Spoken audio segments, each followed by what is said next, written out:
Mayong buntag sa tanan. Aniya kita karon sa ikaduhang Domingo sa Kwaresma. Ug ang ato ang ebanghelyo sa Domingo sa Kwaresma, sa ikaduhang Domingo sa Kwaresma, mahitungod kini sa Transfiguration, kung pag-usab sa dagway ni Jesus. Tanan gyud nga cycle A, B ug C, cycle B man kita karon. So sa tulo ka tuig nga balik-balikon ang ikaduhang Domingo sa Kwaresma mao gyud ang Transfiguration. Niadtong miaging Domingo ang first Sunday of Lent, ang tulo pod to ka cycles mahitungod sa temptation of Jesus. So sayon ra natong mahinumduman mga kaigsuonan. Basta first Sunday of Lent, temptation of Jesus. Ang second Sunday of Lent, transfigurations. Mga letter T, temptation o niya transfiguration. Ang third Sunday of Lent, nagkalain-lain og ebanghelyo ang tulo ka cycle. Pero para sa cycle B, sunod Domingo, ang ebanghelyo mahitungod sa temple cleansing. Kinumdum tanggi panglabay ni Jesus ang mga sinsiyo, iyang gipangabog ang mga mananap. So sa cycle B, mga kaigsuonan, di ta maglisod. Temptation, transfiguration, o temple cleansing. Tulo ni ka letter T. So arita sa ebanghelyo karon, the transfiguration of Jesus, nga mao ang ikaupat nga misteryo sa kahayag, no? The fourth mystery of light, the transfiguration of Jesus. Gidugangan man ni sa Santo Papa ang joyful, sorrowful o glorious, gidungagan o light, luminous mystery. So ang ikaupat niini ang transfiguration nga mao ang atong ebanghelyo karon. Unsa maning transfiguration? So trans meaning pag-usab, pagkasayon ra gyud kay pagkadaghan nga mga words nga gikan pod niini. No, trans like transportation. Musakay kag transportation, maabot ka gikan sa Basak padong sa syudad o dausab, no? Transfer. Uy, nilingkod na mata ko dito, mo transfer ko spikas kay wa kay daghan tao. O dai transfer.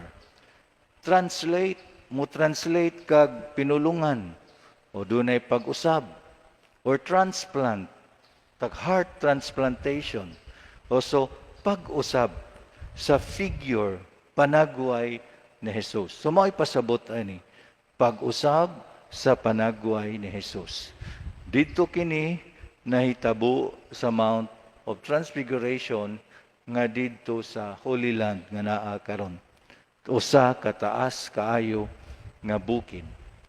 Ngano man nga gipili man kini sa simbahan nga maugyo'y ebanghelyo sa ikaduhang misteryo sa ikaduhang Domingo sa Kwaresma.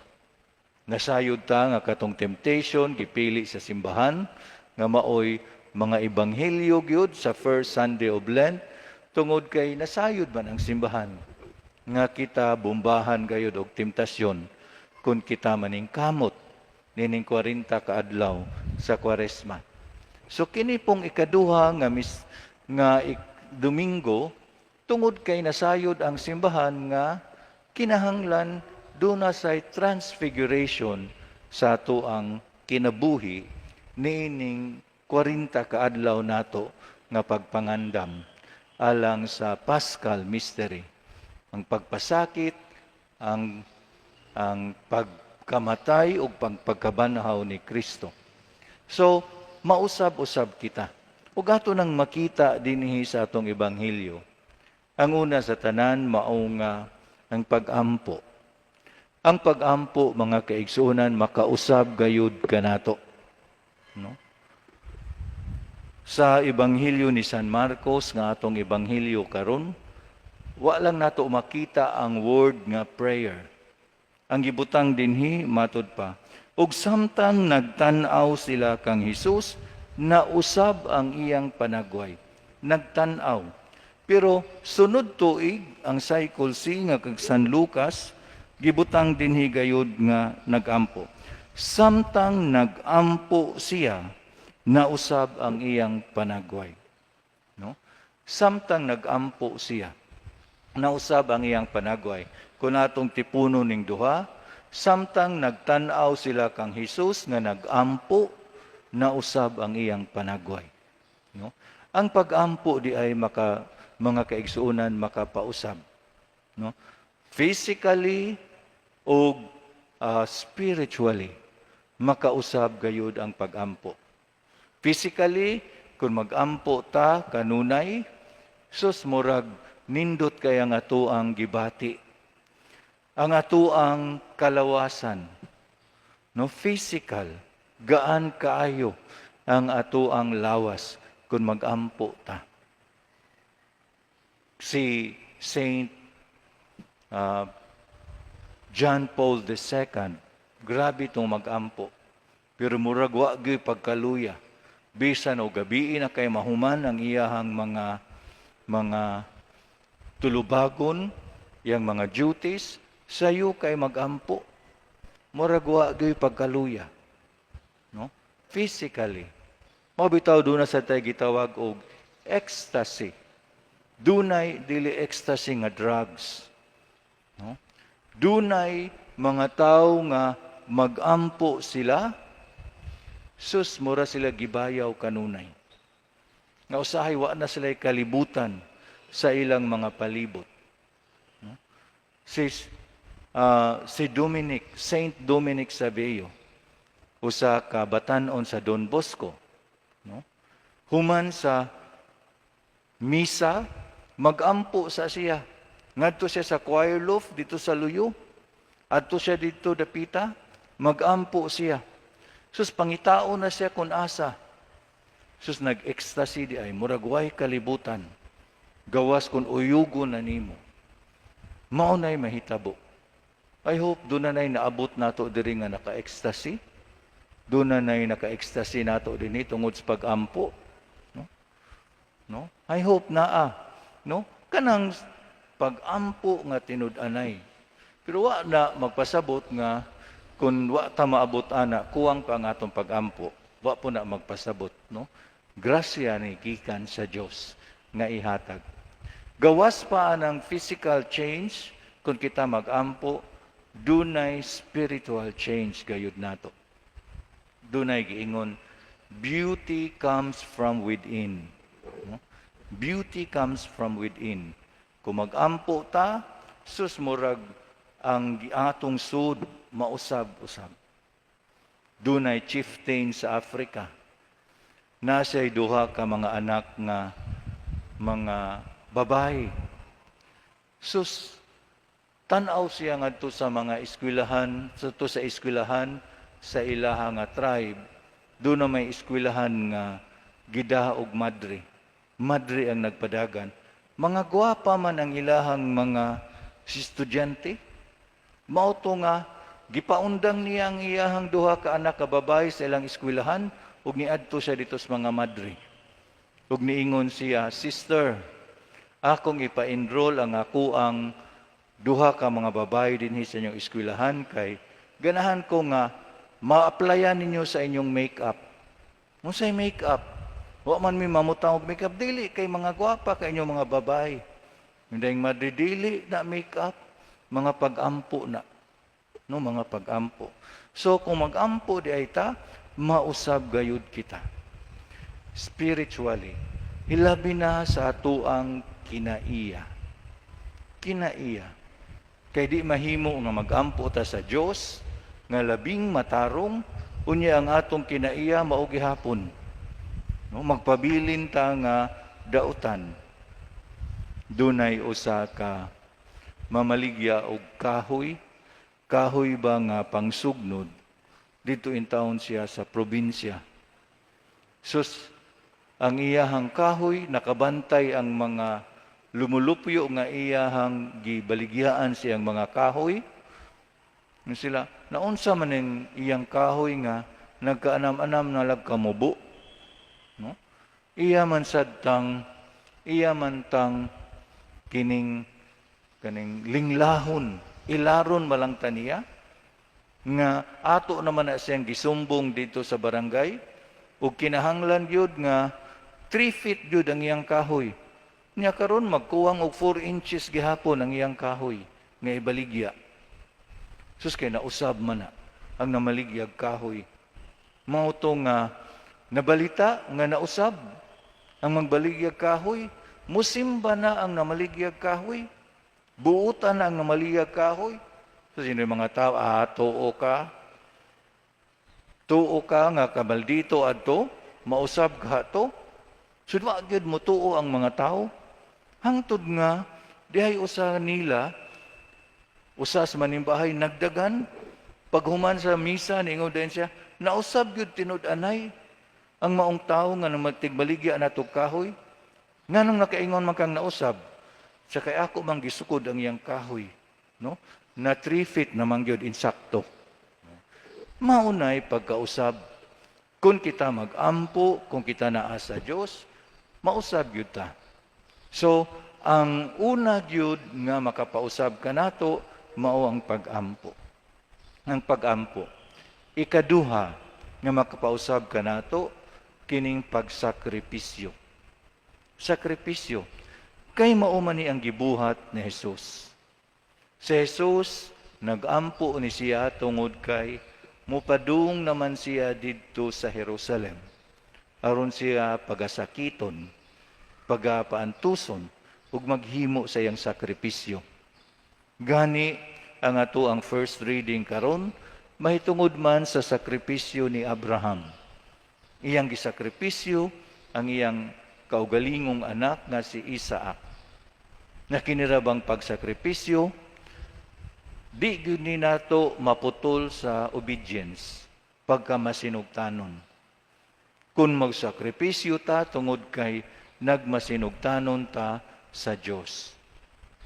Mao na nga patyo na unta ni Abraham ang iyang anak, unya ang anghel sa iyang tingog gikan sa langit miingon kang Abraham hunong ayaw ipadayon kay natino na nako ang imong pagkamasinugtanon sa Dios. No? Natino na ang imong pagkamasinugtanon sa Dios. Mao nang sakripisyo o pagka-masinugtanon. Sumausa ni sa atong pag-usab, pagkadako sa mahimo sa ato ang pagsakripisyo. Mao ni ang atong buhat tibuok Kwaresma, mao nang dunay fasting, pagpuasa, dunay abstinence ug uban pang mga pagsakripisyo. In the 17th century, dito sa England, doon ay Lord Protector nga gitawag ni siya og si Oliver Cromwell. Si Oliver Cromwell, doon na siya usa ka sundalo, English nga sundalo, nga nakahimo og krimen. Mao to nga niingon si Oliver Cromwell, ipapusil, i-execute ang maong sundalo. Kanusa man i-execute, unya inigbagting sa alasay sa gabi. Inigbagting sa alasay sa gabi, inigbagting sa kampana, ipapusil ang maong sundalo. Sus pag-abot sa alasay sa gabi, wa man mo bagting ang kampana, nga andam na dito sa plaza, ang sundalo nga pusilon, ug ang tanan mga laing sundalo nga mo pusil. Wa mo bagting? So si Oliver Cromwell nahibong, ngano? Di pa investigate. Nganong wa mo bagting ang kampana? Sus ang mga bagtingero. Sa di man gyud mo bagting, nga amo man gibagting na. Amo namang gibitad ang pisi. So gipasaka sa taas dito sa belfry, sa kampanaryo. Ug didto di ay ang uyab sa sundao nga patyon. Dito nagkumbayot in town siya anang kanang yung mo puan og kada bitad nila spesi ang iyahang kamot mabanda-banda sa kampana. Ug mao to gisumbong nila kang Oliver Cromwell. O gipatawag ni Oliver Cromwell ang babae ang uyab sa sundalo. Ug nasayod siya nga maunay nahitabo. Ug niingon si Oliver Cromwell, miingon siya, "There is no ringing of curfew bells tonight." Wa tay bagtingon nga curfew bells tonight.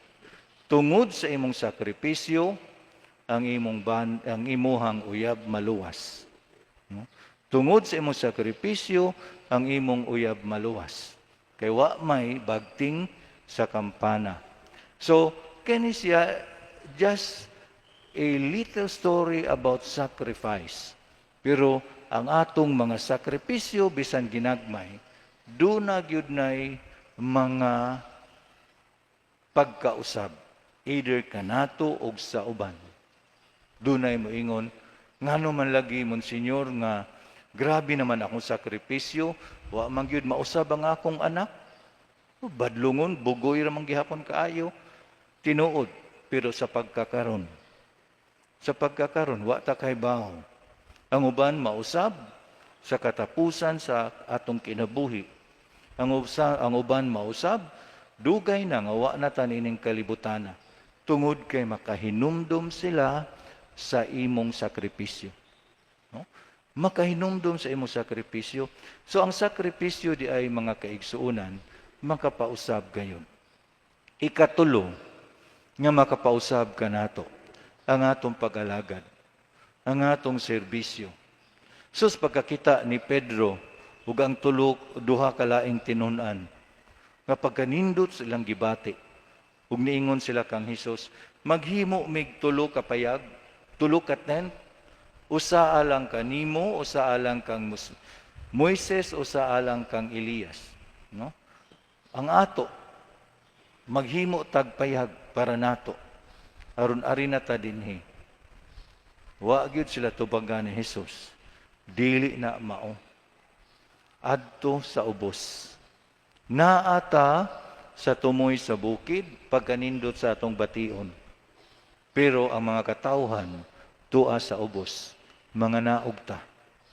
Alagara nato ang mga katawhan. Ug nanganaog gyud sila. Gani human sa gipinahan man sila ni Hesus nga dili isulti kini sa lain. Human sa kamatayon gyud ni Hesus sa sulat ni San Pedro nagmention siya niining transfiguration. Gimension niya kining transfiguration. Iyang gitumanan sa Hesus nga dili isulti unya ra inig kahuman inig kamatay sa anak sa tao. Ug mao gyud pag-alagad gayud ang gikinahanglan aron pag-usab. Matud pa sa usa ka magsusulat, niingon siya, "The greatest danger for most of us is not that our aim is too high and we missed it, but our aim is too low and we reach for it." No? Ang ato kunong tumong sa kinabuhi, dili kay taas kayo, di gyud na nato makabot. Pero ang tragedy, ang danger sa kinabuhi, sus, ang atong tumong sa kinabuhi, perting ubusa, ug mao na atong kabuton. Dili. Kung ato rang kaugalingon, ang atong kabuton, para sa atong kaugalingon, pagkaubos ni ana. Pero kung para sa uban, para sa pag-alagad sa uban, mao nay labing taas nga tumong alang kanato. Usa ka presidente sa Amerika, si Woodrow Wilson, niingon siya, "To work for the common good, to serve others, is the greatest creed of all." The greatest creed of all.